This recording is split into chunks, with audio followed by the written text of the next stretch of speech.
The sealing had been done 3 generations ago. No one spoke of it anymore. No one remembered the names of those who had been sealed, or the reasons why, or the rituals that had been performed in the deep places beneath the palace, where light did not reach and history went to die.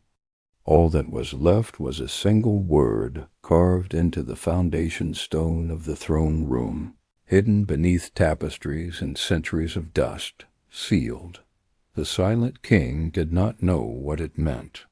He had seen the word once, as a child, when he had wandered into places he was not supposed to go and found the stone exposed during repairs.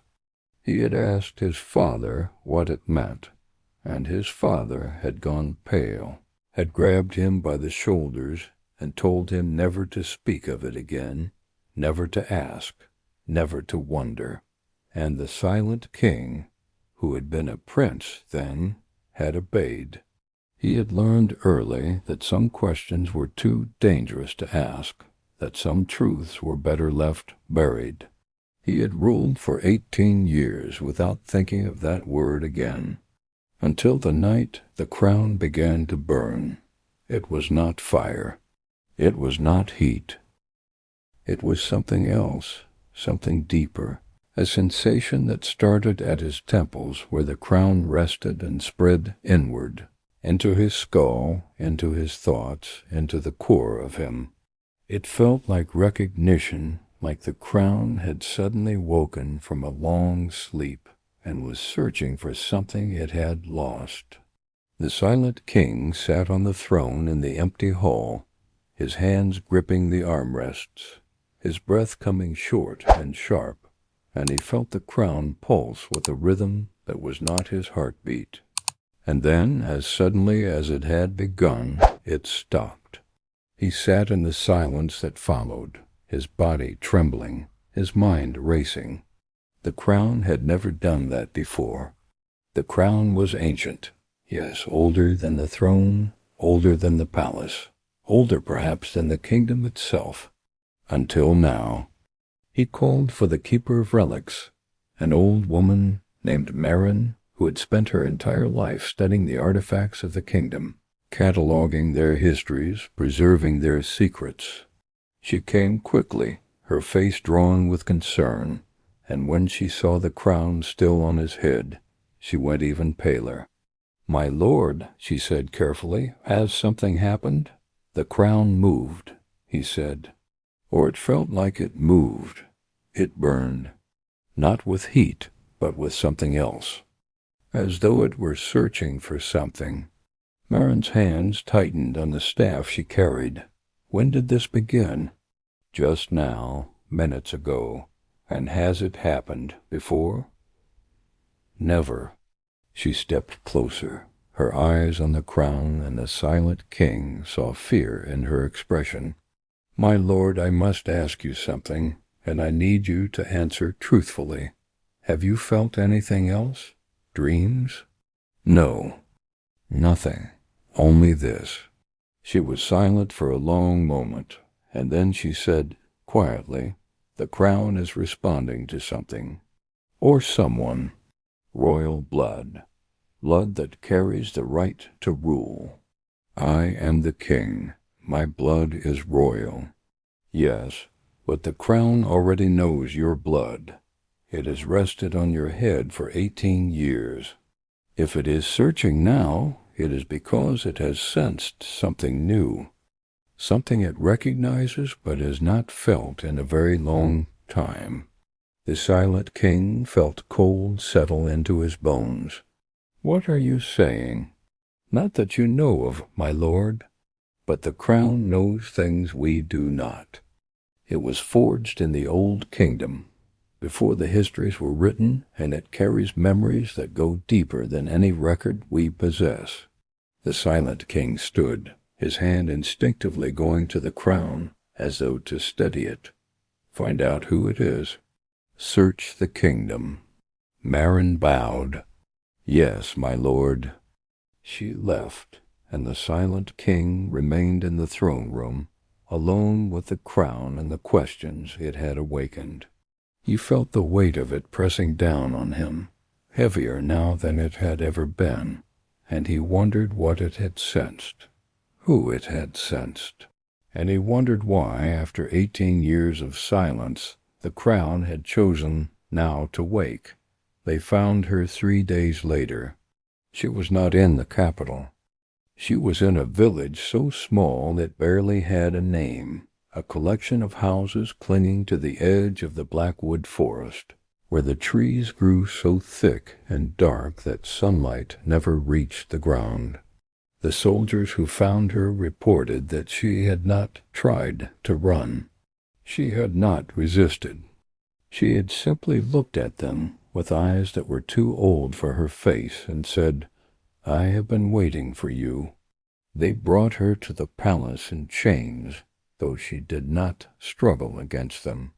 She walked between the guards with her head held high, her bare feet making no sound on the stone floors, and when they brought her into the throne room and forced her to kneel before the silent king, she did so without protest. But her eyes, when they met his, were not the eyes of a subject looking at a king. They were the eyes of an equal. The silent king felt the crown burn the moment she entered the room. It was the same sensation as before, but stronger now, more insistent. He gripped the arms of the throne to steady himself, and he forced his voice to remain calm. "What is your name?" She looked at him for a long moment before answering. "Kale, Kale." He tasted the name, and it felt familiar in a way he could not explain. "You were found in the village by the Blackwood. What were you doing there?" "Living. I was living there because that is where my family has lived for 3 generations. It is not glamorous, but it is honest work." The silent king studied her. She was young, perhaps 22 or 23, with dark hair that fell in a braid down her back and skin tanned from years of working outdoors. She wore simple clothes, rough spun and patched in places, and her hands bore the calluses of someone who had spent their life wielding an axe. She did not look like royalty. She looked like exactly what she claimed to be, a woodcutter from a forgotten village. But the crown burned for her.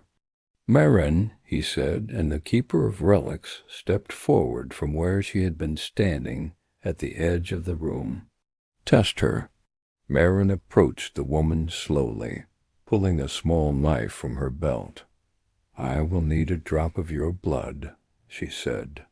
Kale held out her hand without hesitation, and Marin pricked her finger, catching the blood on a piece of white cloth. She carried it to a table at the side of the room where she had prepared her instruments.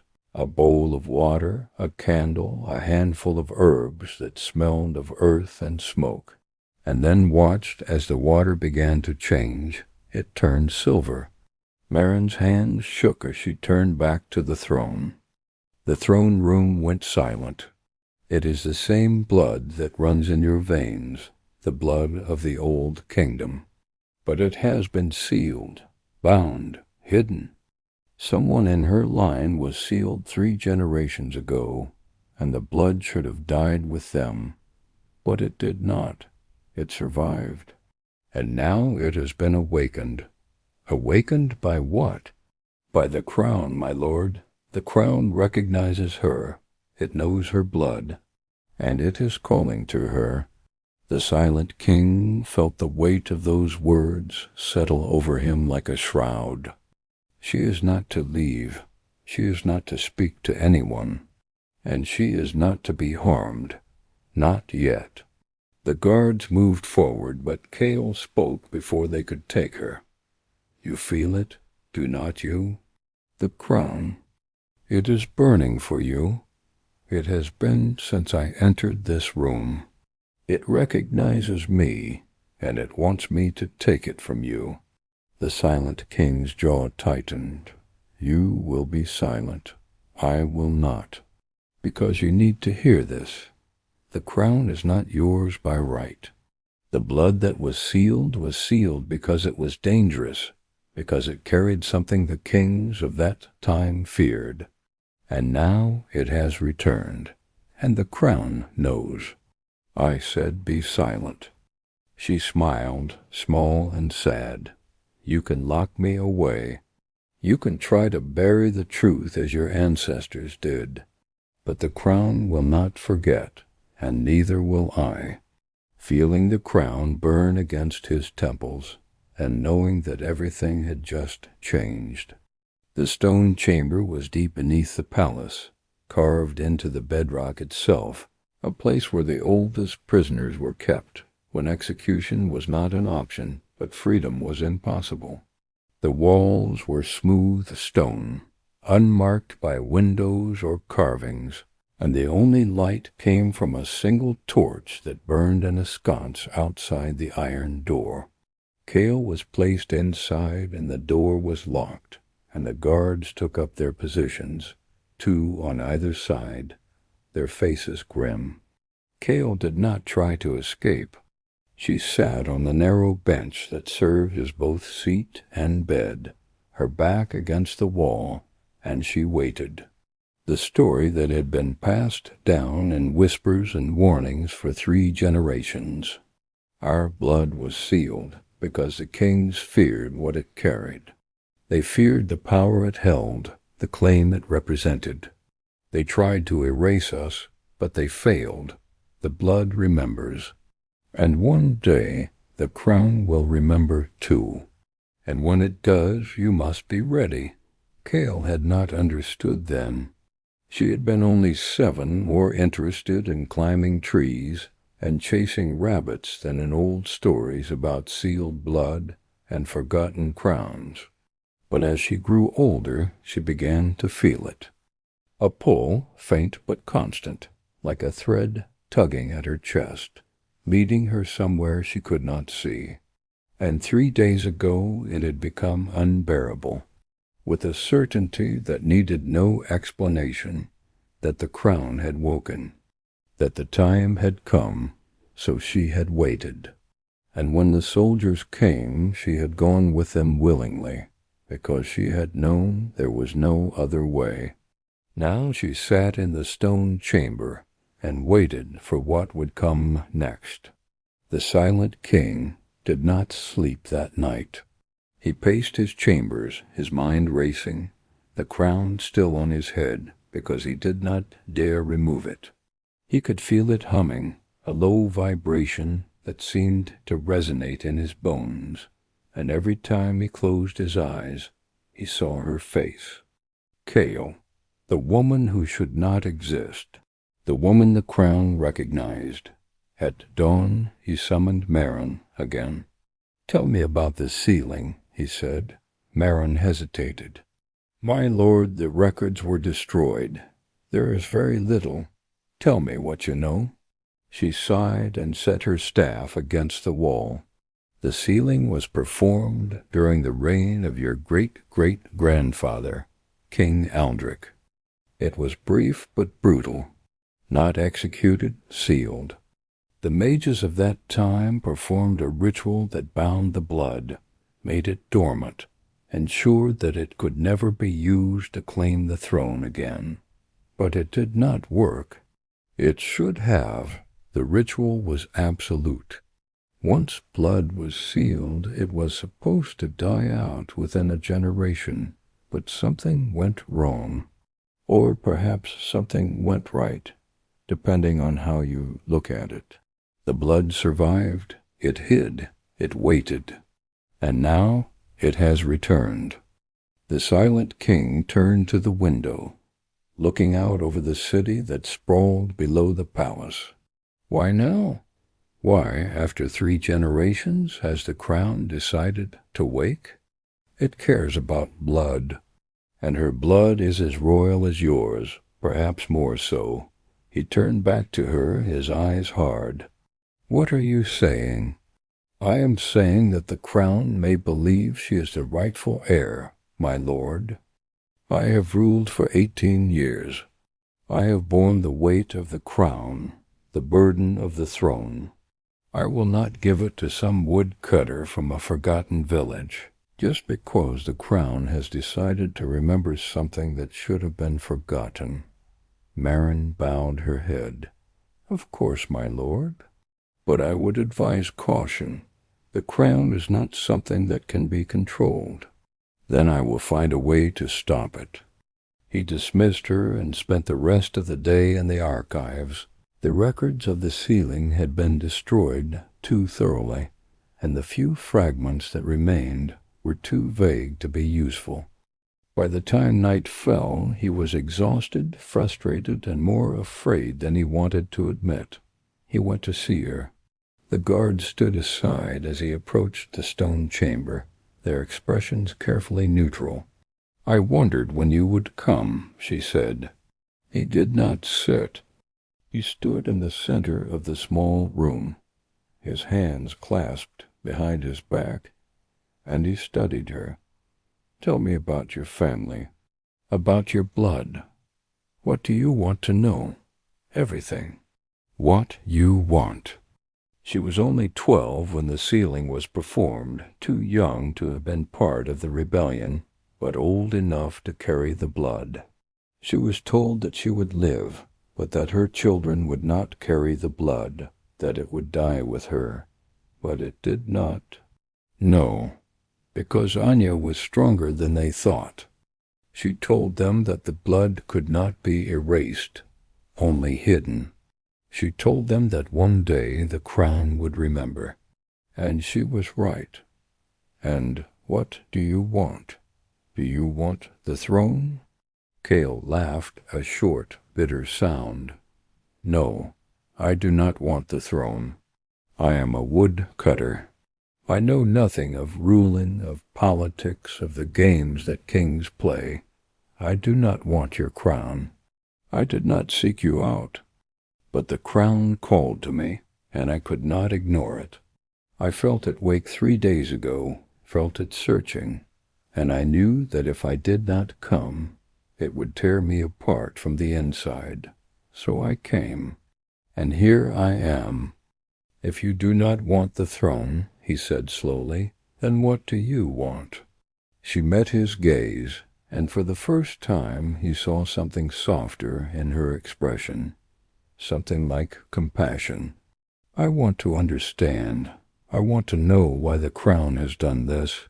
I want to know what it sees in me, what it remembers. And I want to know if there is a way to make it stop."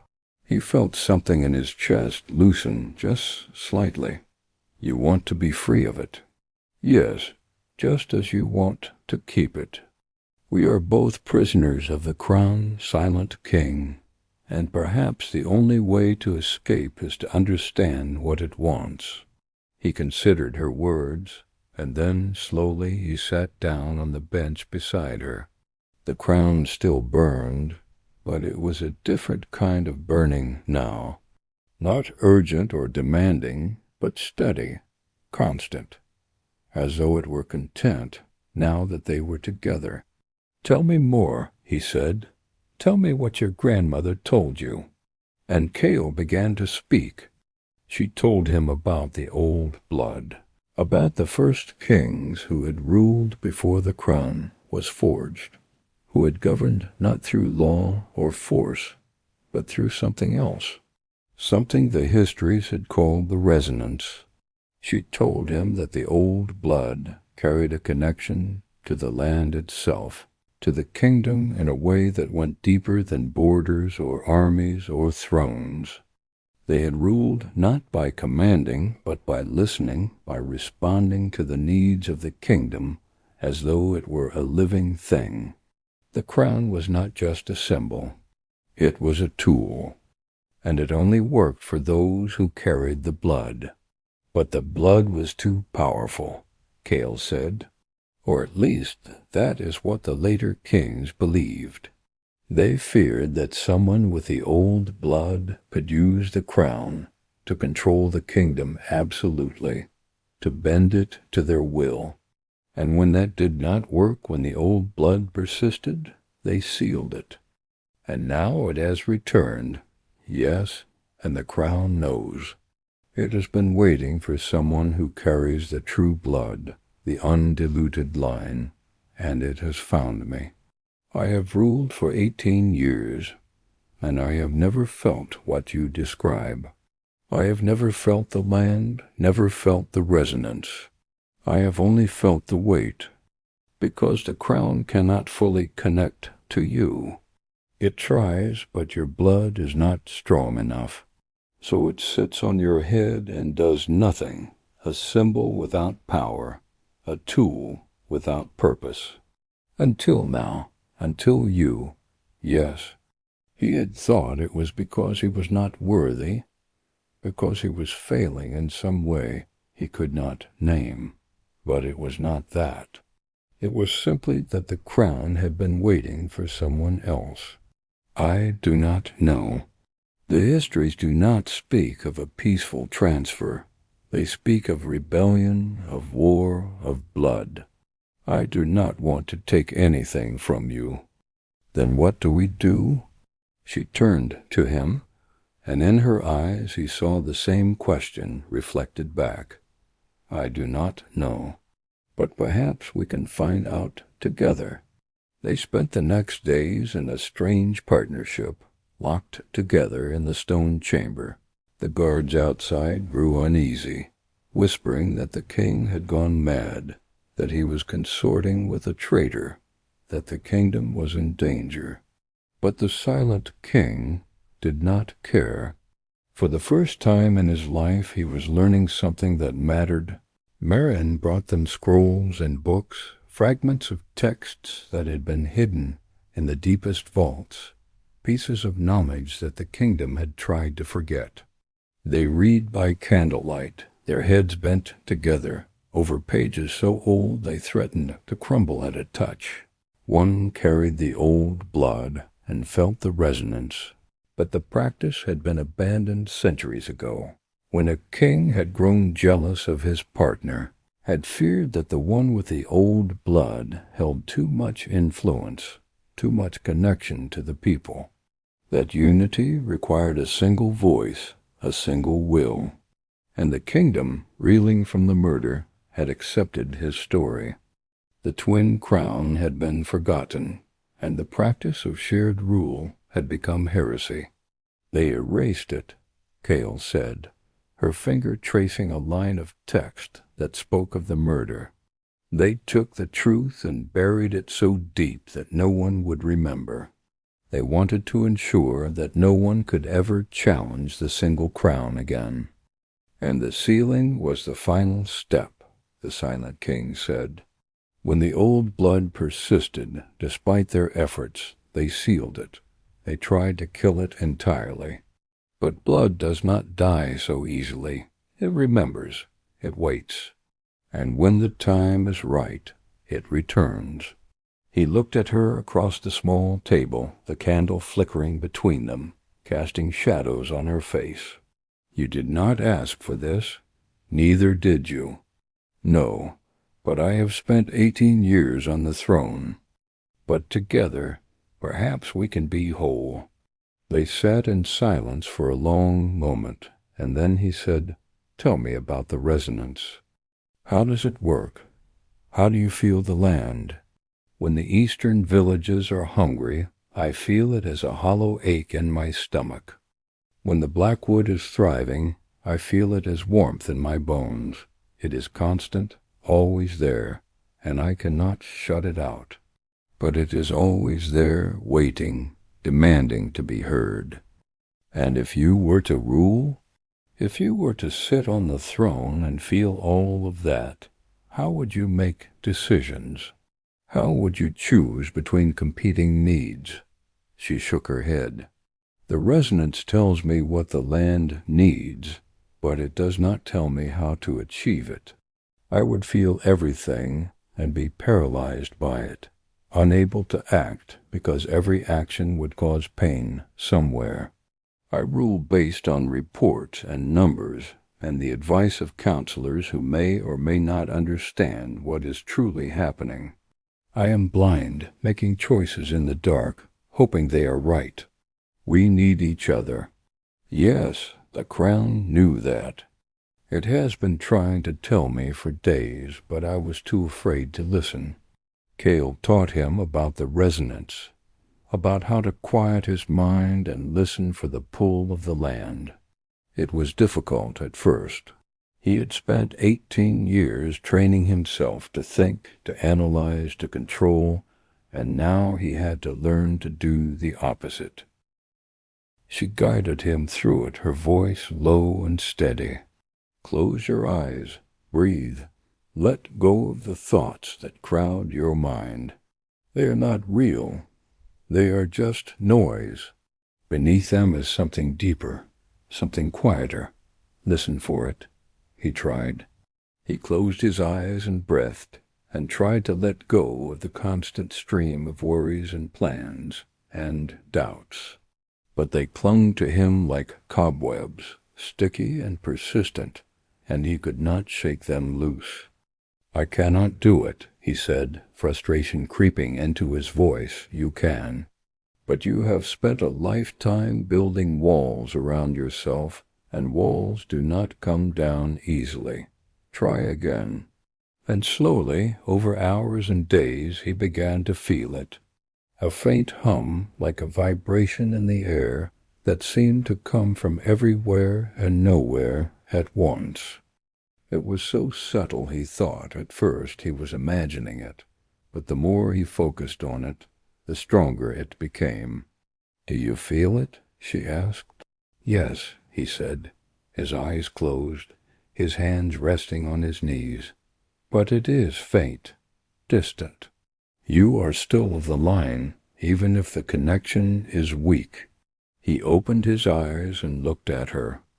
And you? What do you feel? She smiled, sad and knowing. Everything. I feel the hunger in the eastern villages, children crying for food that does not come. It is overwhelming. To rule with the resonance would be to feel every failure, every mistake. It is who I am. And perhaps, if we do this together, it will not be so heavy. Perhaps sharing the burden will make it bearable. He felt the resonance surge through him, stronger than before, clearer, more defined. He felt the land, the kingdom, the people, all of it connected, all of it alive, all of it waiting. The crown was not meant for one. It was meant for two. One to carry the old blood, to feel the resonance, to hear the land. Apart, they were both incomplete. He looked at Cale, and she looked back, and he saw in her eyes that she felt it too. The crown does not want me to give it to you, he said. It wants us to share it. She nodded slowly. Yes, that is what it has been trying to tell us. That is why it called to me.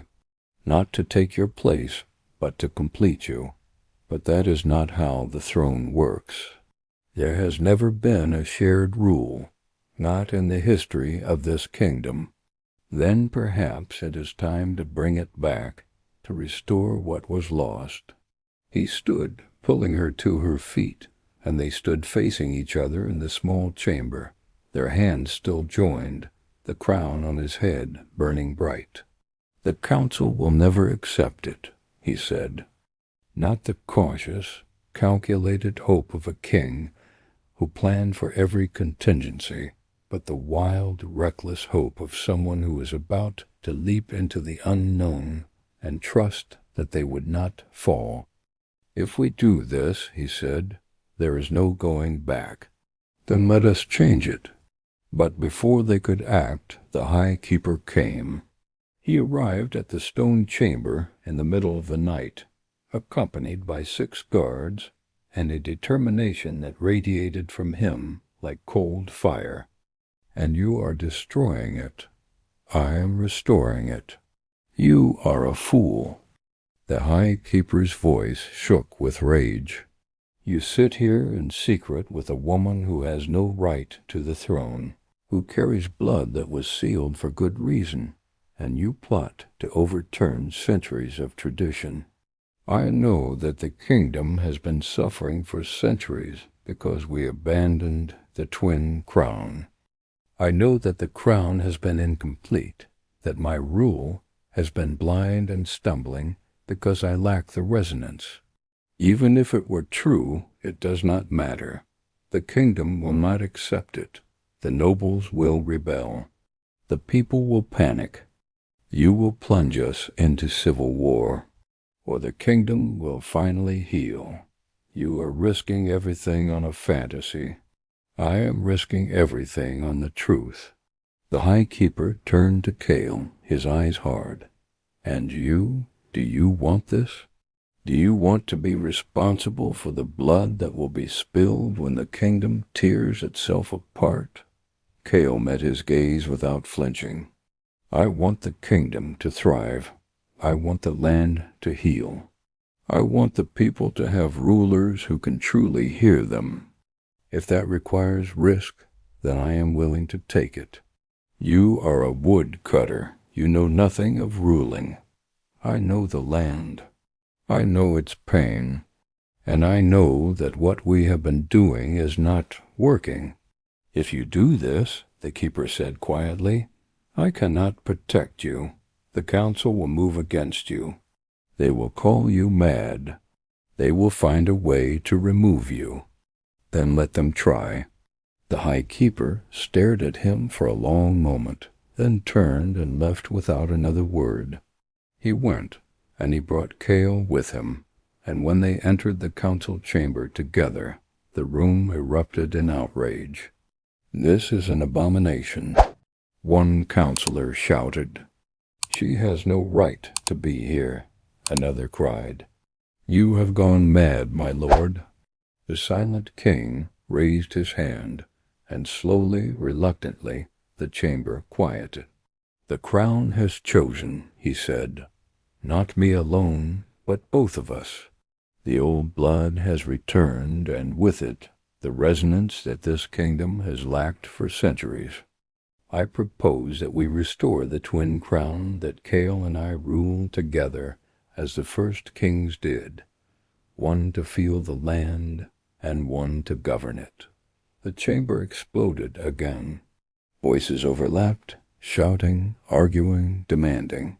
Voices overlapped, shouters overlapped, shouting, arguing, demanding. The High Keeper stood at the head of the table, his face like stone, and said nothing. The southern fields are blighted. The eastern villages are starving. And I can make the decision she cannot. Together we can rule as this kingdom was meant to be ruled. Apart we will continue to fail. Varun sat down slowly, his face thoughtful. And if we refuse, then I will abdicate, and the crown will choose Cale alone. And she will rule with the resonance, but without the ability to act on it, and the kingdom will suffer even more. The choice is yours. Accept the twin crown and give the kingdom a chance to heal, or refuse and watch everything collapse. The council fell silent. The silent king could see them weighing his words, calculating the risks, trying to find a way out that did not exist. Finally, Varun spoke again. If we agree to this, what guarantees do we have? How do we know this will work? But you know that what we have been doing does not work, and you know that the crown has chosen. You felt it when Cale entered this room. The crown burns for her. It recognizes her, and it will not be denied. Another long silence. Then, slowly, Varun nodded. I will support this, on the condition that there are safeguards, that the power is truly shared and not concentrated in one or the other. But enough agreed that the silent king knew he had won. The High Keeper did not nod. He simply stood and walked out of the chamber, and the silent king knew that he had made an enemy. He stood, pulling her to her feet, and together they walked to the door. He unlocked it, and the guards straightened, their hands moving to their weapons, but he waved them aside. "Take us to the throne room," he said. Whispers followed them through the corridors, spreading like wildfire. The king had gone mad. The prisoner had bewitched him. The kingdom was falling. The silent king heard them all, and ignored them. Marin was already there, summoned by a message he had sent earlier. She stood at the base of the throne, her face pale but determined, holding a silver basin that gleamed in the torchlight. "Are you certain, my lord?" she asked quietly. "Yes. This has not been done in 500 years. The ritual is complex, and if it fails, it will not fail. The crown has already chosen. We are simply acknowledging what it has decided." Mara nodded and set the basin on the floor before the throne. She pulled out a small knife and looked at Kale. "Your blood first. The old blood must consecrate the division." Kale held out her hand without hesitation, and Marin cut her palm, letting the blood drip into the basin. So bright it was difficult to look at directly. Marin began to speak in the old language, words that had not been spoken in centuries, words that called to the crown and commanded it to divide. It was a transformation. The single crown became two, each one smaller, simpler, but no less radiant. One remained on his head, and the other lifted into the air, hovering for a moment before settling gently onto Kale's head. The silent king gasped, feeling the full force of the land for the first time. Every village, every field, every forest, every person. It was overwhelming, a flood of sensation that threatened to drown him. But Kale was there, her presence steadying him, and she felt his strength, his clarity, his ability to take the overwhelming chaos of the resonance and translate it into decisions, into action, into governance. Together they were balanced. Together they were whole. The council arrived moments later, summoned by the light and the rumor that something impossible was happening in the throne room. They entered to find the silent king and Kale standing before the throne, each wearing a crown, each glowing with a light that seemed to come from within. "As it was before, your ancestors destroyed it. You have damned us all. No, we have given the kingdom a chance to survive." The council members stared, some in shock, some in anger, some in something that might have been awe. And slowly, one by one, they knelt. Not all of them. The High Keeper remained standing, his face twisted with rage. For now, the transition was not easy. The first weeks were chaos. Nobles who had supported the traditional single crown refused to acknowledge Kale's authority. They spread rumors that she had seduced the king, that she had used dark magic to bewitch him, that she was a pretender who would destroy the kingdom. There were protests in the capital, angry mobs demanding that the king remove the usurper and restore the proper order. But there were also those who supported the change, that she knew what they needed. They did not always agree. Kale felt the pain of the land so acutely that she wanted to pour resources into immediate relief, to fix every problem right now, regardless of the cost. The silent king had to temper her compassion with practicality, and slowly the kingdom began to change. The blight in the southern fields was addressed. Kale could feel the sickness in the soil, could sense what it needed, and the silent king mobilized resources to provide it.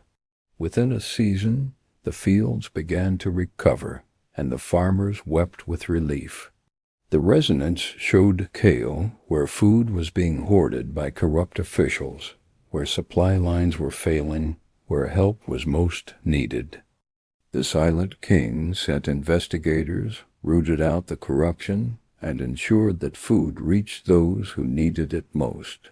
The kingdom was not healed overnight, but for the first time in generations it was healing, and the Silent King and Kale, ruling together, found that they were not just partners in governance. They were friends, and slowly, carefully, they were becoming something more.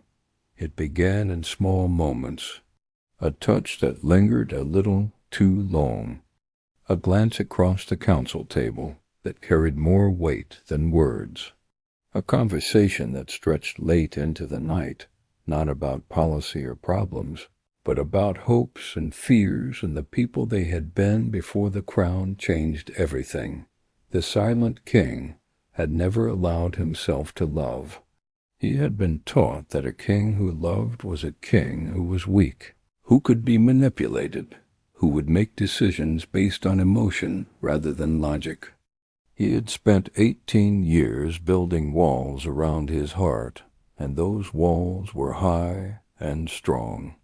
But Kale was not trying to break them down. She was simply there day after day, her presence steady and constant, and slowly the walls began to crumble on their own. One night, after a particularly difficult council session, in which they had argued for hours about how to allocate limited resources, they sat together in the palace gardens. It was late, the moon high overhead, and the garden was quiet except for the sound of wind in the trees. "I am sorry," Kale said quietly. "I know I can be difficult. I feel so much, and sometimes it is hard to see beyond that." "You are not difficult," the Silent King said. "You are honest, and that is more valuable than you know." She looked at him, and in the moonlight her eyes were soft. "Do you ever regret it, agreeing to share the crown?" "No, never.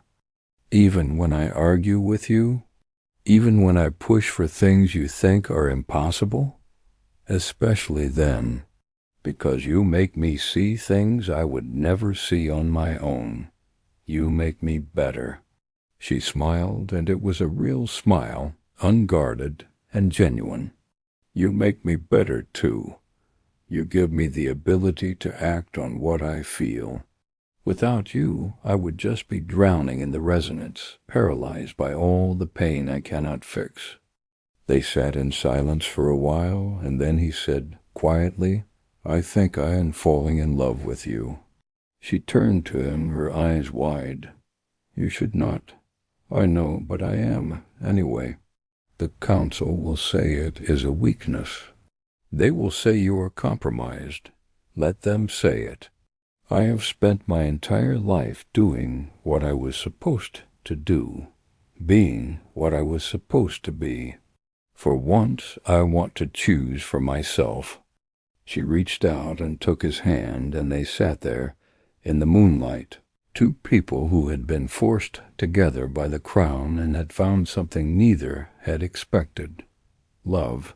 They were married 6 months later, not in a grand ceremony in the throne room, but in the Blackwood, surrounded by trees and earth and the people of Kale's village.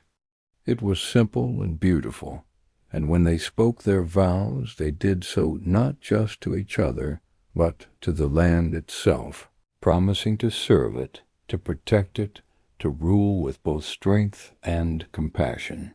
The nobles were scandalized. The council grumbled.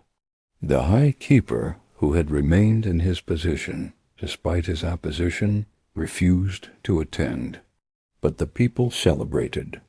They lined the roads as the king and queen returned to the capital, throwing flowers and cheering, and the Silent King realized that this was what the kingdom had been missing. Not just rulers who could govern, but rulers who could connect. who could be seen not as distant figures of power, but as people who loved and hoped and struggled just like everyone else. The years that followed were not easy, but they were good. The kingdom continued to heal, slowly but surely. The twin crown became accepted, then normal, then celebrated.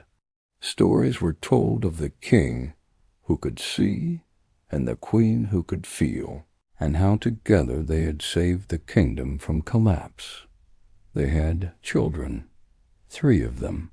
The eldest, a daughter named Elara, inherited the old blood and the resonance.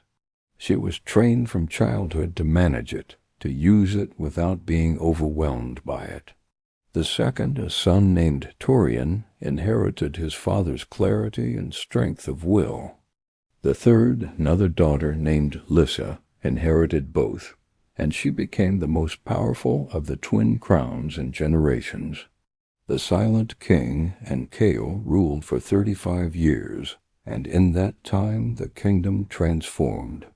It became a place where the land was respected, where the people were heard, where rulers governed not through fear or distance, but through connection and compassion. And when the time came to pass the crowns to the next generation, they did so together, side by side, their hands joined, their hearts still beating in synchrony after all those years. Elara and Torian took the crowns, and they ruled as their parents had taught them, with balance and care, and the kingdom continued to thrive. The Silent King and Kale retired to a small house on the edge of the Blackwood, where they spent their final years in peace. They tended a garden, walked among the trees, and watched the sun rise and set over the kingdom they had saved.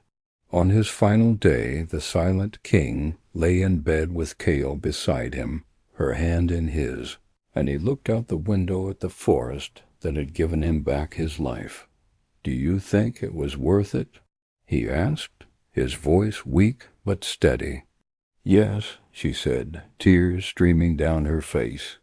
"Every moment, every struggle, every doubt. It was all worth it. Even the hard parts, especially the hard parts. The hard parts were when we grew, when we learned, when we became more than we were meant to be." He smiled, and it was peaceful. "I love you, Kale. I love you, too, more than I can say." He closed his eyes, and the resonance which had been with him for 35 years faded gently, like a song ending. And the Silent King, who had learned to feel, to connect, to love, let go. Kale held him as he passed, and she felt the land mourn with her, a deep ache that spread from the black wood to the southern fields, to the eastern villages. The kingdom grieved for the king who had learned to listen, who had restored what was lost, who had ruled not with power, but with balance. And when Kale joined him 3 years later, the kingdom mourned again.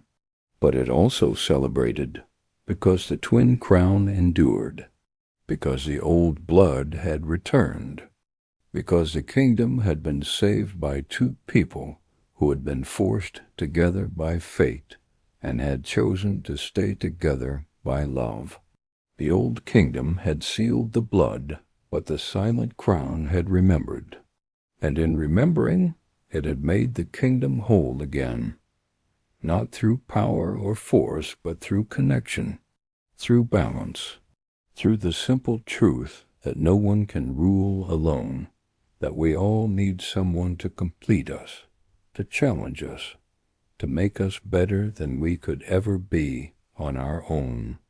And the kingdom, healed and whole, carried that truth forward into the future, a legacy not of power but of partnership, not of domination but of balance, not of silence but of song. This has been a story of blood and memory, of crowns divided and made whole, of a connection that could not be erased and a destiny that could not be denied. If this tale moved you, if you felt the pull of the resonance or the weight of the crown's choice, I invite you to share your thoughts below. Do you believe the crown was right to choose 2 rulers instead of 1? What does it mean to share power with someone who completes you? Your reflections give these stories meaning, and I would be honored to hear them. If you enjoyed this journey into the world of the silent bond, please consider liking this video and subscribing to the channel so you may return when the next story is told, when another truth is revealed, and when the crown, perhaps, remembers once more